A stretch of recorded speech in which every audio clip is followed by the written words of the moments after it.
Bueno, continuamos entonces con un tema que tratamos antes. Entonces, bueno, ya estáis viendo un poquito la historia, ¿eh? A principios del siglo XX, motores eléctricos, lógica cableada basada en relés. Años 60, aparición del transistor, aparición de la lógica cableada basada en dispositivos de estado sólido, ¿vale? Pero seguimos cableando, sin programar, ¿vale? Aún no aparece el computador, sino que simplemente esto es un sustitutivo de la lógica basada en relés. De hecho, aquí tenéis, por ejemplo, hay dos fabricantes que podríamos destacar, que son pues Philips con su Norbit, sus puertas Norbit, y Siemens, que ya aparece en este momento a jugar aquí en este tema, con la serie Simatic C. Fijaros ya, Simatic, ya aparece la palabra Simatic, Siemens automática, Simatic. Bien, la historia ya más moderna, relacionada con el nacimiento en sí del autómata programable. Pues ya veis, en el año 68, General Motors, concretamente la división Hydramatic, realiza un concurso para una propuesta de un controlador electrónico que sustituya a las soluciones de control cableado que se utilizan hasta ese momento. Es decir, ya General Motors, por su cuenta, digamos que se imagina que se podría hacer control por medio de un computador, ¿vale? Pero no sabe muy bien cómo. Y entonces, digamos que lanza un concurso, eso se hace mucho en Estados Unidos, cuando alguien tiene una visión pero aún no se ha comercializado, cree que eso se podría hacer pero aún no está hecho, pues digamos que se lanza un proyecto, un concurso para que alguien intente proponer esto, ¿vale? Bueno, pues la propuesta ganadora, hay alguien que gana y corresponde a una consultora que se llama Bedford Associates, ¿vale? Y que propone la realización de un controlador lógico programable, ¿vale? Es decir, PLC.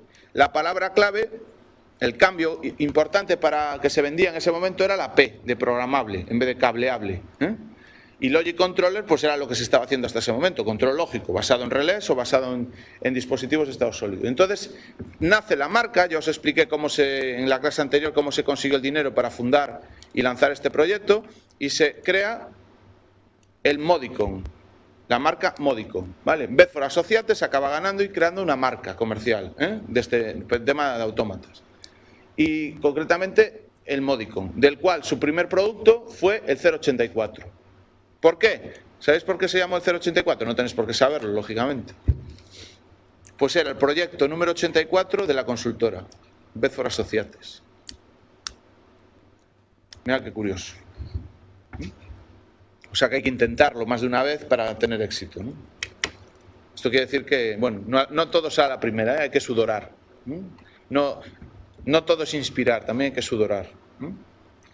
Bueno, pues entre los componentes, como os decía, de ese equipo de Bedford Associates, y bueno, se le considera el inventor, o sea, la persona que lo propuso, está pues este hombre, Richard Morley, que hoy en día es considerado el padre de los PLC, de los dispositivos autómatas programables. Aquí lo tenéis. Si queréis oírlo hablar en español, pues simplemente vais a la web de www.jiet.es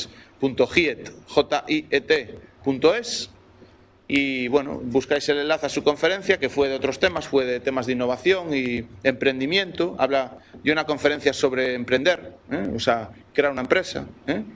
Y bueno, pues durante hora y pico estuvo charlando en el Centro Social Caixanova sobre esos temas, ¿no? Pero bueno, en su momento pues creó esta empresa. También lo podéis encontrar en internet, os reto a que busquéis en Google Richard Morley o Dick Morley, y bueno, pues incluso encontraréis su casa, que se llama The Barn, la granja. Vive en una granja. Bueno, y aquí está un poco una imagen que él, digamos, vaticinó de lo que sería la arquitectura de un autómata programable, ¿vale? Ya veis, tiene un panel de operador, por supuesto, hay que programarlo, por lo tanto tiene que haber un panel del operador para programar. Creó un dispositivo de programación, en este caso era un dispositivo a medida. El controlador, las unidades básicas que tenía, pues eran alimentación, lo que era la CPU, como buen computador que se precie, y la memoria de usuario, como buen computador que se precie.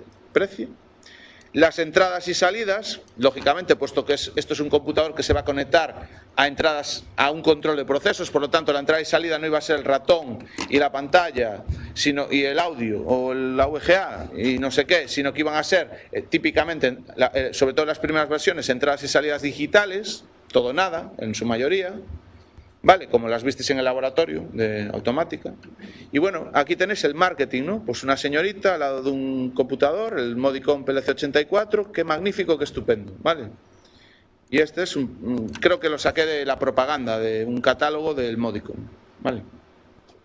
Bueno, es una anécdota, ¿no? Ahí tenéis la foto del Modicon 084, como veis era una cajota, pues robustiana, ¿eh?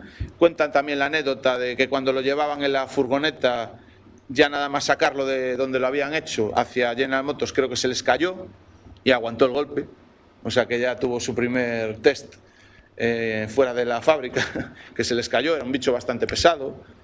Daros cuenta que en aquellos tiempos, pues aunque existían los computadores, pues, bueno, eran trastos, ¿no? Eran aparatos muy voluminosos, no como los conocemos hoy en día. Vale, aunque bueno, si el tamaño de la señorita y de la caja pues es parecido, pues tampoco es que fueran demasiado bruto, ¿no? Aunque hay que tener en cuenta que era un ordenador, para que os hagáis una idea, podría tener la potencia del Big 20. ¿Conocéis el Commodore Big 20? ¿Os hacéis una idea? ¿Os suenan los primeros ordenadores de estos domésticos? Seguramente vuestros padres tuvieron un Big 20. Pues un aparatito con nada, con 4K o 16K de RAM y muy sencillo, ¿vale? Y era el PC de aquellas, antes del PC. Bueno, bien, entonces al señor Richard Morley se le atribuye la invención del autómata programable, pero yo no voy a dejar de olvidar a otra persona que fue quien lo patentó, ¿vale? El término PLC fue patentado en el año 74, fijaros aquí la diferencia, 6 años, fue patentado por la marca Allen Bradley. Hoy es Rockwell Automation, pero en su día Allen Bradley eran dos personas, Allen y Bradley, y crearon pues esa marca, AB, Allen Bradley, y de hecho fueron los que patentaron el autómata programable en el año 74. Concretamente el ingeniero, como el doctor ingeniero que lo patentó o que lideró esa patente, es el doctor, otra persona importante en este mundo de la automática, el doctor Odo Struger, que desgraciadamente pues ya no podemos tenerlo con nosotros porque falleció en el año 98. Pero os puedo contar una anécdota. Resulta que Dick Morley y el señor Odo Struger eran amigos y esquiaban juntos muchísimas veces. A los dos tenían una gran pasión que los unía, que era el esquí. O sea que, bueno, pues está considerado como el padre de los PLCs de Allen Bradley. O sea, el inventor del PLC, más o menos a nivel mundial, se le considera a Richard Morley, pero el inventor del PLC Allen Bradley, ¿vale? Y desde luego los que patentaron y quien posee la patente de la palabra PLC, por eso si quieres usar PLC, pues en principio hay que hablar con Allen Bradley. No sé si tiene la patente de esa que dura 50 años, con lo cual en el 2024 ya no tendrán el término, no lo sé. Pero vaya, hoy por hoy la PLC es una palabra reservada de Rockwell, de Allen Bradley. Bueno, pues el doctor Struger, esto lo he sacado de unas transparencias de esta marca de Rockwell. Bueno, yo se lo conté a una persona que está en Galicia de Rockwell. Y bueno, pues el doctor Struger, que como os digo falleció, pues es de origen austriaco, es de origen europeo y trabajó para la empresa Allen Bradley durante 40 años. Vuelvo a repetir su duración. Y concretamente colaboró activamente en el desarrollo del estándar IEC 1131. ¿Sabéis lo que es el estándar IEC 1131? Pues el estándar que define los lenguajes de programación modernos de un autómata programable, entre los cuales está el de contactos, el de funciones, pero ya están los lenguajes, un lenguaje de alto nivel, un lenguaje gráfico que habéis usado. ¿Os acordáis del SFC? El graph. Bueno, el graph es un lenguaje, la norma define 5 lenguajes. Los 2 de siempre, el de contactos y el de funciones. Hay uno más que es el lenguaje estructurado, el texto estructurado, que es una especie de lenguaje tipo Pascal o Basic, para que nos entendamos. Un lenguaje gráfico de Sequential Function Chart, que es como el graph que hemos visto en el laboratorio el año pasado, en sistemas automáticos. Y el último lenguaje es el lenguaje máquina, el ensamblador, el IL, la lista de instrucciones. Esos son los 5 lenguajes que definen la norma. Hoy en día casi todos los fabricantes utilizan, ya no tiene cada uno su lenguaje, porque aunque todos usaran contactos o funciones, cada uno tenía su jerga. Y si querías cambiar de un fabricante a otro, tenías que aprender una jerga. Y entonces había una torre de Babel de lenguajes de programación. Pues la normalización de los lenguajes hizo que hoy en día cambiar, por lo menos en cuanto al lenguaje de programación, de un fabricante a otro sea muy sencillo. Los estándares hoy en día son muy importantes. ¿Quién se va a comprar? Si yo voy a comprarme ahora, y más los de facto, los de hecho, los verdaderos importantes son los estándares de facto. Si un estándar oficial se hace de facto, mucho mejor. Por ejemplo, vosotros, si fuerais a compraros una unidad de grabadora de DVD, ¿cuál os compraríais? ¿Blu-ray o HD-DVD a día de hoy? ¿Qué no está definido? Bueno, pero no está definida la televisión de alta definición, lo oíamos el otro día en unas conferencias. Tampoco sabemos esos soportes cuál de los dos va a primar. Recordamos la historia de los Betamax, de los 2000, ¿verdad? Estamos escalfados, como los huevos, ¿no? Entonces, cuando compremos algo, ¿por qué será? Porque ha triunfado un estándar, ¿verdad? Cuando tengamos claro, yo por ejemplo no voy a comprar una pantalla de plasma, lo tengo muy claro hasta que sepa cómo va a ser la High Definition TV. Mientras, ¿para qué voy a gastarme algo en una pantalla que luego a lo mejor no es el estándar? Estoy tirando el dinero. Yo voy a evitar comprarme un grabador de DVD que no sea... El DVD ha sido un estándar, por ejemplo. Hoy en día me compro un grabador de DVD y no me duele el dinero porque es un estándar suficientemente bueno para mis películas domésticas, para grabar a la familia, para grabarme a mí, etc. Y es un estándar. Todo el mundo tiene aparatos que reproducen DVD. Pero cuando el siguiente paso no está claro, por ejemplo, ¿verdad? Entonces, ¿cuándo nos decidiremos? Cuando hay un estándar. Entonces, repito que hoy en día una lección que creo que hemos aprendido, por lo menos como usuarios, es que queremos que los aparatos cumplan estándares y si es posible que sean los estándares de mercado, ¿no? Los que todo el mundo, o la gran mayoría, soporta, ¿no? ¿Vale? Bien, aquí tenéis un poco, de hecho una foto que me pasó un amigo, aquí tenéis los primeros autómatas de Allen Bradley. Como veis, en el año 70 es un aparato de estado sólido, o sea, es un dispositivo de lógica programable de estado sólido. Aún no se podría considerar un PLC, pero bueno, está ahí. En el año 74, como veis, sí aparece ya el PLC y lo patentan, y en el año 78 ya lo evolucionan. Entonces, bueno, como veis, 68, 70, 74, a finales de los años 60 es cuando nace el autómata programable. ¿Quién ganó? Da igual, lo importante es que bueno, cada uno tiene su historia y su importancia en todo esto, ¿vale? Bien, aquí tenéis una foto o una imagen de la patente de los PLCs que si la busquéis en internet la podréis encontrar, ¿vale?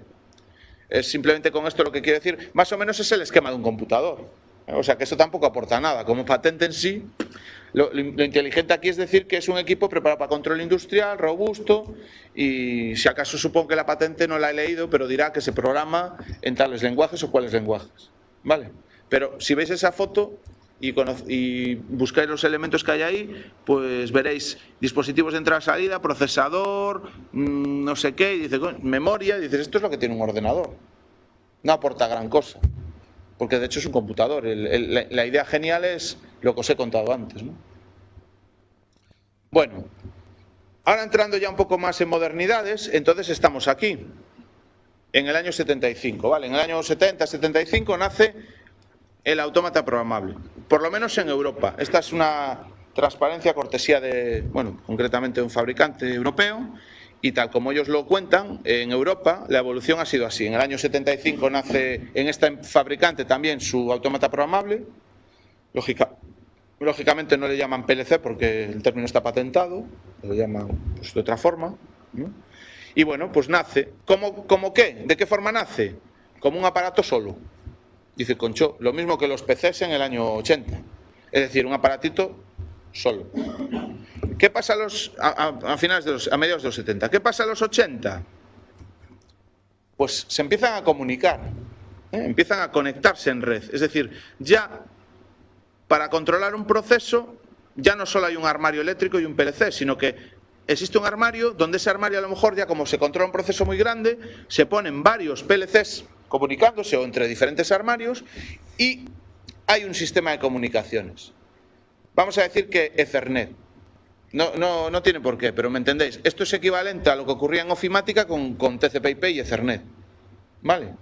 Pues curioso, ¿no? Resulta que pensar en paralelo por aquí arriba una línea con los computadores y pensar cómo han ido evolucionando.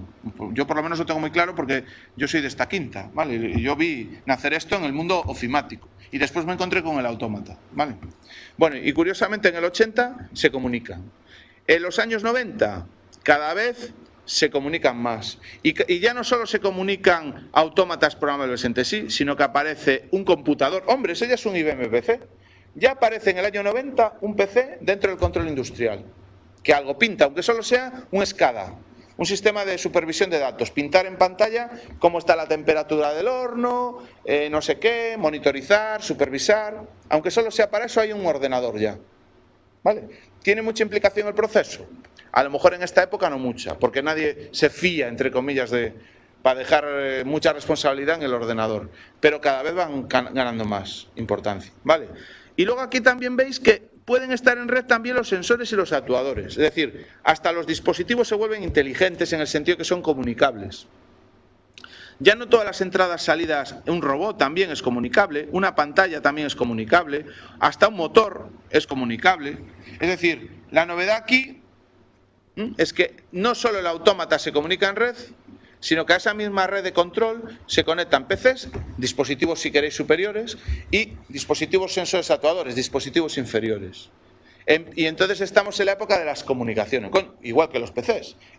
Aquí sin esto me muero, ¿verdad? Ahora mismo. A ver cómo me están viendo los del Aula 7 sin este cable. ¿Vale? Ese señor no tendría sentido.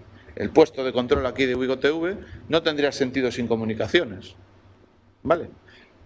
Esta sala no tendría sentido sin comunicaciones. Aquí hay 1, 2, pues como 10 equipos aquí funcionando ahora mismo para que todo esto funcione, ¿no? Exactamente igual que ahí. ¿Vale? Bueno, y ya al final, entonces veis que los procesos se complican. Los autómatas cada vez son más pequeñitos y se ponen más. Se prefiere poner, en vez del supercomputador, os suena, ¿no?, de los años 70-80, se pasa al microcomputador, con muchos de ellos. Vamos a poner una granja de microcomputadores. Y hoy en Citroën, si fuisteis a las TCI, pues visteis que hoy en día, en no sé qué línea, 1000 autómatas programables, ¿no? Y todo, bien. ¿Vale? Hemos pasado de un sistema controlado con decenas de computadores a sistemas con miles de computadores distribuidos. ¿Vale? Pequeños autómatas en red, cada vez más pequeñitos, con una misión más local y se comunican en red con el supervisor, con el gran hermano. Y entre ellos se intercambian datos para que el proceso es global, porque la fábrica, al final para controlarla hay que saber cómo va lo del principio, hay una interrelación. Eso se consigue con las comunicaciones. ¿Vale? Bien, año 2000. Hasta los armarios eléctricos se descentralizan, es decir, el armario se pone en la red también. ¿Vale? Es lo mismo de antes, pero más explotado. Hay más PCs en red, cada vez la importancia del PC, del equipo de supervisión y control y monitorización, tiene más peso en el proceso, es parte ya del proceso, tanto que si esto falla es crítico también. A lo mejor aquí no tanto, pero hoy en día sí, el PC está totalmente implicado, el sistema, los computadores tal como ofimáticos, tal como los entendemos, están completamente metidos en el control del proceso. Hasta el punto que si fallan, yo conozco fábricas donde si falla el ordenador, falla la producción. ¿Tiempo real de ese equipo? Pues a lo mejor son minutos, segundos, pero incluso se ponen redundantes para que si un PC cae se arranque otro o esté otro paralelo. Bases de datos, si las bases de datos son críticas. Bueno, entonces la evolución, como veis, es hacia más comunicación, más comunicación, más comunicación. ¿Vale? Pero no hay que olvidar que esa comunicación es para controlar procesos. Luego la red también tiene que ser para tiempo real y robusta. Luego las redes de control, hasta ahora, han sido diferentes que las redes de gestión. En el mundo de gestión ha dominado Ethernet y en el mundo de control han dominado otras redes. ¿Por qué? Porque lo mismo que pasaba con el hardware de control, también pasaba con las comunicaciones. Había que dar tiempo real, teníamos que dar robustez. Pero esto también está cambiando. Ahora todo el mundo te habla por ahí, Ethernet industrial. Ethernet en la industria. Dice, coño, es que Ethernet se ha vuelto tan robusto que también lo podemos usar para el control de procesos. Dice, si esto ya estamos usando Ethernet aquí arriba, incluso nos ponemos en la web y es crítico, ¿por qué no lo usamos de aquí para abajo? Si hay una economía de escala brutal con las redes Ethernet. ¿Qué pasa? Que habrá que hacerlo determinista, habrá que hacerlo robusto. ¿Vale? Bueno, pues hoy se está trabajando en Ethernet, dar tiempo real con Ethernet. Y ya hay varias propuestas por ahí, ¿eh? Algunas más críticas que otras, seguramente, bueno, lo comentaremos en alguna clase más adelante, ¿vale? Pero que sepáis que también hay una convergencia en redes hacia la red ofimática, igual que hay una convergencia en informática hacia el computador, PC, en historia PC. Un PC de hoy no tiene nada que ver con los PC de los años 80, pero bueno, le seguimos llamando PC, ¿no? Intel, Wintel, ya sabéis, ¿no? Que hay otras soluciones. Bueno, estructura lógica de un autómata programable. Dice, bueno, pues tal como hemos visto, es un computador. Por lo tanto, tiene unidad de control, tiene un sistema operativo, no es... Tiene que ser de tiempo real, tiene que ser tal, ¿eh? Tiene memoria para programas, tiene acumulador, tiene unidad aritmético lógica para hacer cuentas, tiene memoria para guardar entradas y salidas, temporizadores, contadores, memoria de marcas, bueno, todo eso que habéis visto el año pasado. Ya no os lo voy a insistir mucho porque en la asignatura troncal hemos hablado mínimamente de esto, ¿no? Lo más distinguible, si queréis, de un autómata es la periferia, tiene tarjetas de entrada-salida, ¿vale? Y cada vez más priman en ellos lo mismo que priman en los computadores ofimáticos, las comunicaciones. Esto, como he dicho, en los años 80 apenas existía y se restringía las comunicaciones poco más que al RS-232 y a la comunicación con el aparato de programación, y que ahora no, ahora ya un autómata, pues digamos que es básico que tenga redes de comunicación, ¿vale? Son menos conocidas que las redes ofimáticas por excelencia, que son Ethernet y todas sus amigas, ¿no? Y sus pasarelas a todas las tecnologías de TCP/IP, es lo importante, el protocolo. Sobre qué se manda ese protocolo ya sabéis que da igual, ¿no? Se puede mandar por muchas tecnologías, no todas, la Ethernet, el cable Ethernet. Pero bueno, repito, un autómata no es más que un computador, con entradas, salidas y comunicaciones. Bien, el programa, esto también lo sabéis de la asignatura del año pasado, pero os lo recuerdo, pues, bueno, la idea es que como hay que controlar un proceso en tiempo real, pues el programa tiene que ejecutarse en tiempo real. Por lo tanto, el programa que hagamos se ejecuta de forma cíclica, ¿vale? Y como sabemos el tiempo que se tarda en ejecutar más o menos las instrucciones, y como sabemos el número de instrucciones que cabe en el programa, pues más o menos sabemos cuánto tiempo se tarda en ejecutar este programa con sus pequeñas variantes de si voy por este lado o voy por este otro. Entonces, si esto tarda 3 milisegundos, entre 3 y 4, o entre 2 y 3, bueno, pues, y este programa se ejecuta cíclicamente, sabemos que nuestro tiempo de respuesta es, pues, S más lo que se tarda en hacer esto, más lo que se tarda en hacer esto, más, que es, digamos que estas son misiones del sistema operativo, ¿vale? Si eso es 1 milisegundo, entre todo, pues el tiempo que tardaríamos en ejecutar cíclicamente esto son 4 milisegundos. Por lo tanto, pues este autómata nos daría un determinismo de ejecutaríamos programa, o sea, tendríamos un tiempo de respuesta de 4 milisegundos, por ejemplo.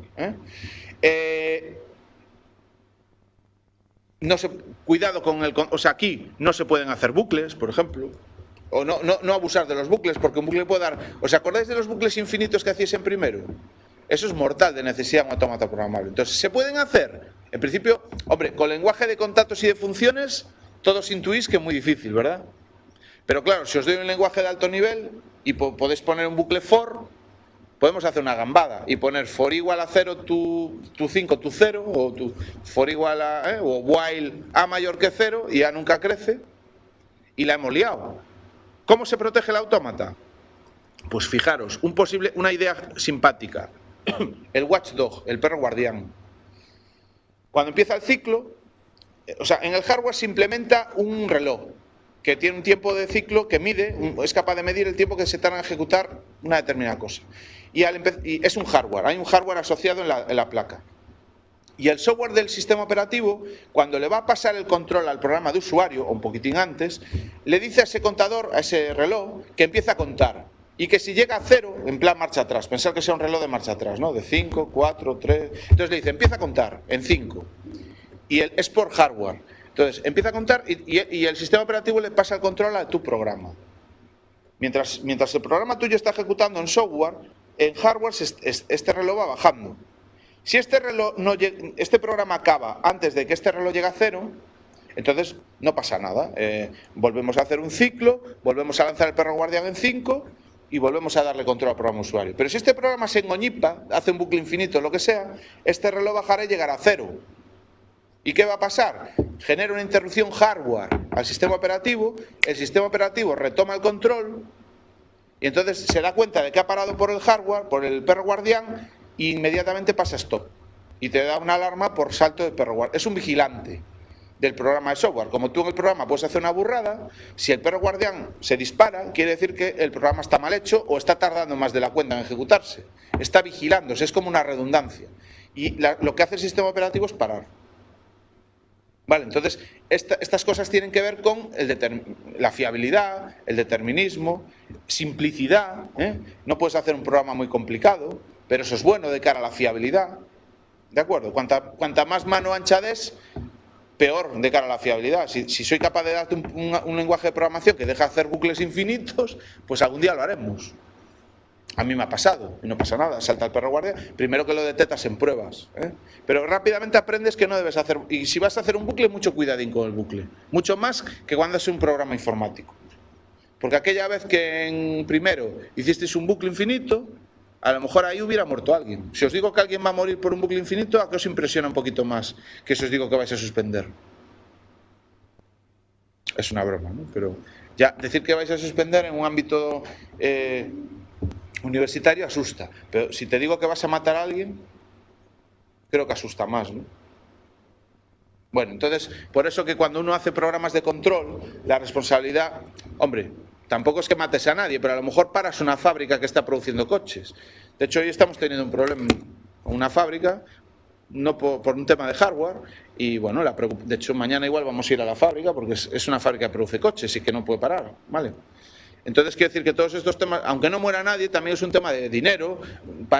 Imaginaros que fuera culpa mía que se parara la línea de Citroën. Dios mío, me explico. Es horrible que te pase eso. No tan grave como matar a alguien, creo yo, pero muy grave, ¿eh? Muy grave. Bueno, lenguajes de programación que define la norma IEC 1131. Son 5. Como os dije, hay 2 que son los de toda la vida, faltaría plus. Y aquí estuvo el ingenio del inventor, ¿vale? Los lenguajes de contactos y los lenguajes de funciones, ¿vale? Si queréis más EEUU, aunque eso no, como siempre todo esto es relativo, o sea, esto no quiere decir que no se use en Europa. Y más Deutsch, más alemán, ¿vale? Más europeo. ¿Por qué? Porque la formación de los programadores era más electrónica, los usuarios de los autómatas era más electrónica en Europa, y en Estados Unidos eran más, como empezaron antes con la industria, pues la gente que estaba en eso también era más de un nivel más eléctrico, más que electrónico. Por lo tanto, pero en todo caso, los 2 lenguajes más utilizados de siempre, de autómatas. La lista de instrucciones, horrible. Salvo que seas informático. Un informático flipa, porque ¿qué pasa? Que es el lenguaje más flexible. El programar en ensamblador te deja hacer todo lo que puede hacer el ordenador, para bien y para mal. Entonces, ese es el gurú. Pero claro, el gurú, luego, primero, ¿quién lee un código de un gurú? ¿Alguna vez intentado alguna vez leer un ensamblador, un fuente de un driver de Linux? Que está por ahí en internet. Os invito a que algún día lo miréis y decirme si sois capaces de hacer algo con ese código. Pues a un informático, yo soy un linuxero de los autómatas, es decir, yo he programado en lista de instrucciones, cosas más o menos sofisticadas. Y claro, cuando alguien me lo veía me decía, pero es que esto es ininterpretable, ininteligible. Y digo, bueno, para mí es inteligible. Y digo, no, pero yo no te entiendo. Tengo que hacerlo en contactos, en funciones. O esconder la complejidad, hacer un bloque que lo pudiera entender, ¿vale? Pero bueno, 3 lenguajes básicos. Lo hay que tener a narices. Al final todos los programas se traducen en lista de instrucciones, ¿vale? O sea, al final, de hecho, estos 3 programas que están ahí en la pizarra hacen lo mismo. Lo mismo. Son equivalentes.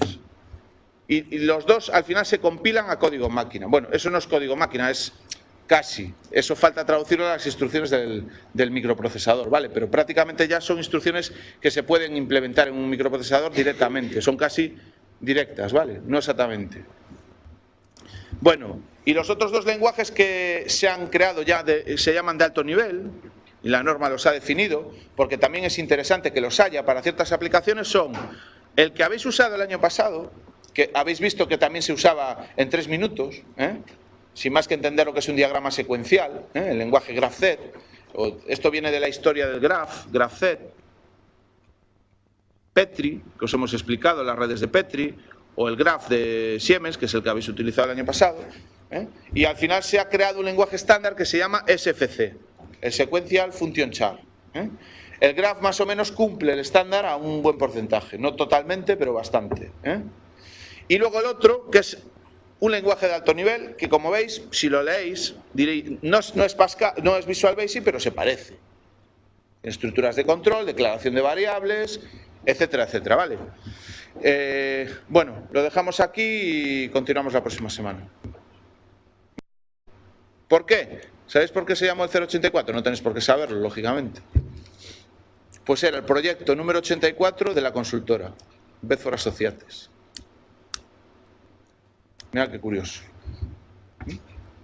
O sea que hay que intentarlo más de una vez para tener éxito, ¿no? Esto quiere decir que, bueno, no todo sale a la primera, hay que sudorar. No todo es inspirar, también hay que sudorar. Bueno, pues entre los componentes, como os decía, de ese equipo de Bedford Associates, y bueno, se le considera el inventor, o sea, la persona que lo propuso, está pues este hombre, Richard Morley, que hoy en día es considerado el padre de los PLC, de los dispositivos autómatas programables. Aquí lo tenéis. Si queréis oírlo hablar en español, pues simplemente vais a la web de www.jiet.es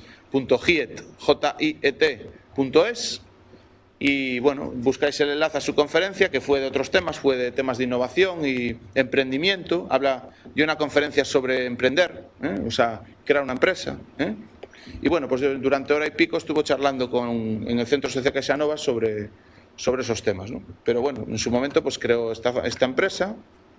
También lo podéis encontrar en internet, os reto a que busquéis en Google Richard Morley o Dick Morley, y bueno, pues incluso encontraréis su casa, que se llama The Barn, la granja.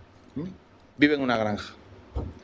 Bueno, y aquí está un poco una imagen que él, digamos, vaticinó de lo que sería la arquitectura de un autómata programable, ¿vale? Ya veis, tiene un panel de operador, por supuesto, hay que programarlo, por lo tanto tiene que haber un panel del operador para programar. Creó un dispositivo de programación, en este caso era un dispositivo a medida. El controlador, las unidades básicas que tenía, pues eran alimentación, lo que era la CPU, como buen computador que se precie, y la memoria de usuario, como buen computador que se precie.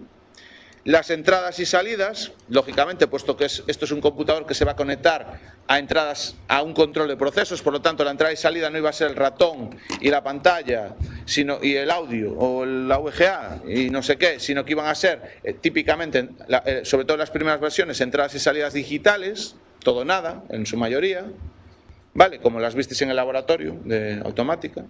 Y bueno, aquí tenéis el marketing, ¿no? Pues una señorita al lado de un computador, el Modicon PLC84, qué magnífico, qué estupendo, ¿vale?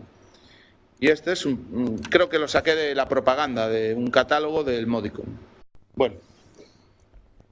Bueno, continuamos entonces con el tema que tratamos antes. Entonces, bueno, ya estáis viendo un poquito la historia, A principios del siglo XX, motores eléctricos, lógica cableada basada en relés. Años 60, aparición del transistor, aparición de la lógica cableada basada en dispositivos de estado sólido, ¿vale? Pero seguimos cableando, sin programar, ¿vale? Aún no aparece el computador, sino que simplemente esto es un sustitutivo de la lógica basada en relés. De hecho, aquí tenéis, por ejemplo, hay 2 fabricantes que podríamos destacar. que son pues Philips con su Norbit, sus puertas Norbit, y Siemens, que ya aparece en este momento a jugar aquí en este tema, con la serie Simatic C. Fijaros, ya Simatic, ya aparece la palabra Simatic, Siemens automática, Simatic.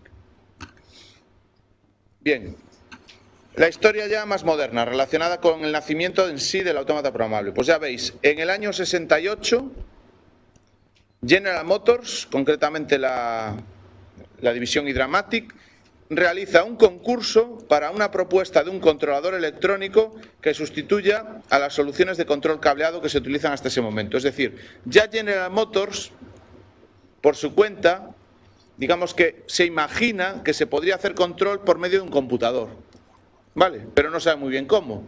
Y entonces, digamos que lanza un concurso, eso se hace mucho en Estados Unidos, cuando alguien tiene una visión pero aún no se ha comercializado, cree que eso se podría hacer pero aún no está hecho, pues digamos que se lanza un proyecto, un concurso para que alguien intente proponer esto, ¿vale?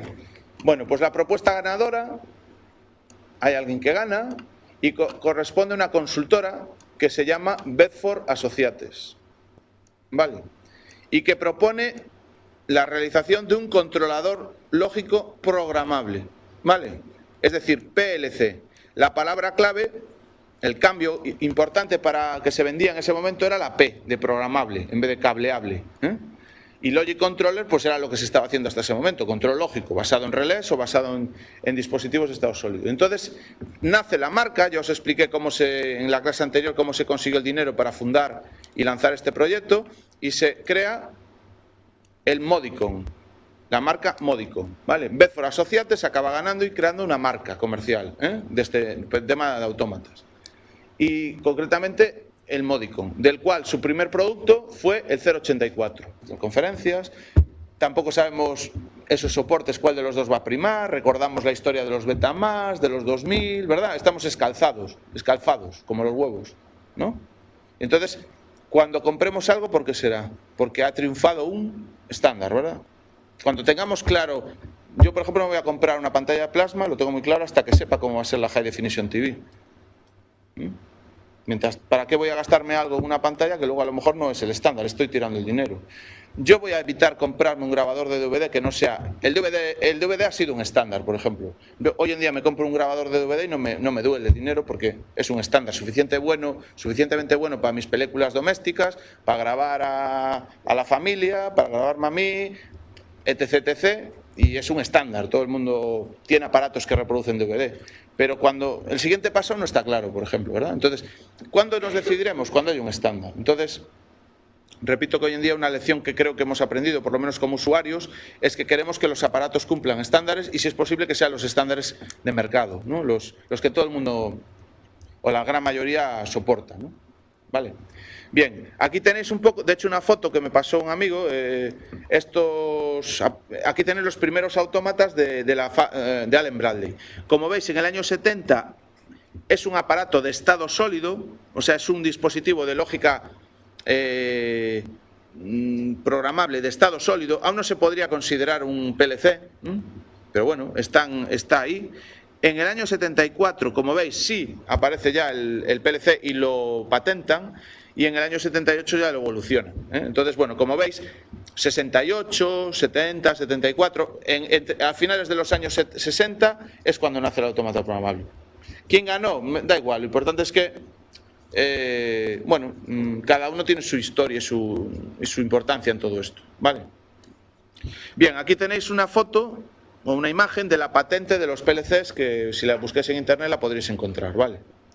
Es simplemente con esto lo que quiero decir, más o menos es el esquema de un computador, o sea que eso tampoco aporta nada. Como patente en sí, lo inteligente aquí es decir que es un equipo preparado para control industrial, robusto, y si acaso supongo que la patente no la he leído, pero dirá que se programa en tales lenguajes o cuáles lenguajes, ¿vale? Pero si veis esa foto y buscáis los elementos que hay ahí, pues veréis dispositivos de entrada-salida, procesador, no sé qué, y dice, memoria, y dices, esto es lo que tiene un ordenador. No aporta gran cosa, porque de hecho es un computador, la idea genial, ¿vale? Bueno, es una anécdota, ¿no? Ahí tenéis la foto del Modicon 084, como veis era una cajota, pues robustiana, Cuentan también la anécdota de que cuando lo llevaban en la furgoneta ya nada más sacarlo de donde lo habían hecho hacia General Motors, creo que se les cayó y aguantó el golpe. O sea que ya tuvo su primer test fuera de la fábrica, que se les cayó, era un bicho bastante pesado. Daros cuenta que en aquellos tiempos, pues aunque existían los computadores, pues bueno, eran trastos, ¿no? Eran aparatos muy voluminosos, ¿no? No como los conocemos hoy en día. Vale, aunque bueno, si el tamaño de la señorita y de la caja pues es parecido, pues tampoco es que fueran demasiado bruto, ¿no? Aunque hay que tener en cuenta que era un ordenador, para que os hagáis una idea, podría tener la potencia del VIC 20. ¿Conocéis el Commodore VIC 20? ¿Os hacéis una idea? ¿Os suenan los primeros ordenadores de estos domésticos? Seguramente vuestros padres tuvieron un VIC 20. Pues un aparatito con nada, con 4K o 16K de RAM y muy sencillo, ¿vale? Y era el PC de aquellas, antes del PC. Bueno, bien, entonces al señor Richard Morley se le atribuye la invención del autómata programable, pero yo no voy a dejar de olvidar a otra persona que fue quien lo patentó, ¿vale? El término PLC fue patentado en el año 74, fijaros aquí la diferencia, 6 años, fue patentado por la marca Allen Bradley. Hoy es Rockwell Automation. Pero en su día Allen Bradley eran dos personas, Allen y Bradley, y crearon pues esa marca, AB, Allen Bradley, y de hecho fueron los que patentaron el autómata programable en el año 74. Concretamente el ingeniero, como el doctor ingeniero que lo patentó o que lideró esa patente, es el doctor, otra persona importante en este mundo de la automática, el doctor Odo Struger, que desgraciadamente pues ya no podemos tenerlo con nosotros porque falleció en el año 98. Pero os puedo contar una anécdota. Resulta que Dick Morley y el señor Odo Struger eran amigos y esquiaban juntos muchísimas veces. A los dos tenían una gran pasión que los unía, que era el esquí. O sea que, bueno, pues está considerado como el padre de los PLCs de Allen Bradley. O sea, el inventor del PLC, más o menos a nivel mundial, se le considera a Richard Morley, pero el inventor del PLC Allen Bradley, ¿vale? Y desde luego los que patentaron y quien posee la patente de la palabra PLC, por eso si quieres usar PLC, pues en principio hay que hablar con Allen Bradley. No sé si tiene la patente de esa que dura 50 años, con lo cual en el 2024 ya no tendrán el término, no lo sé. Pero vaya, hoy por hoy la PLC es una palabra reservada de Rockwell, de Allen Bradley. Bueno, pues el doctor Struger, esto lo he sacado de unas transparencias de esta marca de Rockwell. Bueno, yo se lo conté a una persona que está en Galicia de Rockwell. Y bueno, pues el doctor Struger, que como os digo falleció, pues es de origen austriaco, es de origen europeo y trabajó para la empresa Allen Bradley durante 40 años. Vuelvo a repetir su duración. Y concretamente colaboró activamente en el desarrollo del estándar IEC 1131. ¿Sabéis lo que es el estándar IEC 1131? Pues el estándar que define los lenguajes de programación modernos de un autómata programable, entre los cuales está el de contactos, el de funciones, pero ya están los lenguajes, un lenguaje de alto nivel, un lenguaje gráfico que habéis usado. ¿Os acordáis del SFC? El graph. Bueno, el graph es un lenguaje, la norma define 5 lenguajes. Los 2 de siempre, el de contactos y el de funciones. Hay uno más que es el lenguaje estructurado, el texto estructurado, que es una especie de lenguaje tipo Pascal o Basic, para que nos entendamos. Un lenguaje gráfico de Sequential Function Chart, que es como el graph que hemos visto en el laboratorio el año pasado, en sistemas automáticos. Y el último lenguaje es el lenguaje máquina, el ensamblador, el IL, la lista de instrucciones. Esos son los 5 lenguajes que definen la norma. Hoy en día casi todos los fabricantes utilizan, ya no tiene cada uno su lenguaje, porque aunque todos usaran contactos o funciones, cada uno tenía su jerga. Y si querías cambiar de un fabricante a otro, tenías que aprender una jerga. Y entonces había una torre de Babel de lenguajes de programación. Pues la normalización de los lenguajes hizo que hoy en día cambiar, por lo menos en cuanto al lenguaje de programación, de un fabricante a otro sea muy sencillo. Los estándares hoy en día son muy importantes. ¿Quién se va a comprar? Si yo voy a comprarme ahora, y más los de facto, los de hecho, los verdaderos importantes son los estándares de facto. Si un estándar oficial se hace de facto, mucho mejor. Por ejemplo, vosotros, si fuerais a compraros una unidad de grabadora de DVD, ¿cuál os compraríais? ¿Blu-ray o HD-DVD a día de hoy? ¿Qué no está definido? Bueno, pero no está definida la televisión de alta definición, lo oíamos el otro día en una